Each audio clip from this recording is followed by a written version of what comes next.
ఆధ్వర్యంలో అదేవిధంగా మన నారా లోకేష్ గారి ఆధ్వర్యంలో ముఖ్యంగా పవన్ కళ్యాణ్ గారి సారథ్యంలో ఈ రోజు గ్రామాలకి ఒక వెలుగు వచ్చిందని చెప్పాలి.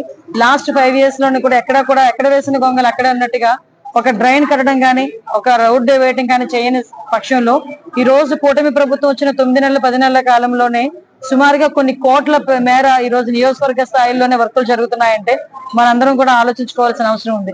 ఈ రోజు చాలా మట్టుకు ఈ రోజు అరట్లకోట గ్రామంలో దగ్గర 30 లక్షల 40 లక్షల రోడ్లు, అదేవిధంగా ఈ రోజు పాయకరావుపేట మండలంలో పాయకరావుపేట టౌన్ లోని దగ్గర 40 లక్షల రోడ్లు ఇవన్నీ కూడా వేస్తున్నాం. ఇంకా చాలా రోడ్లు కంప్లీట్ చేయాల్సిన అవసరం కూడా ఉంది.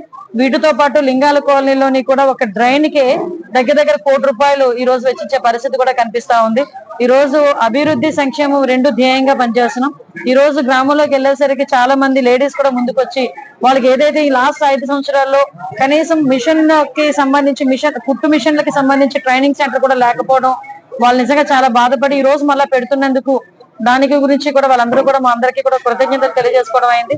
అంతేకాకుండా ఎలక్షన్ క్యాన్వాసింగ్ లో భాగంగా ఈ ముఖ్యంగా పాయకరావుపేట నియోజకవర్గంలో 20,000 ఉద్యోగాలు నేను టార్గెట్ గా పెట్టుకున్నాను.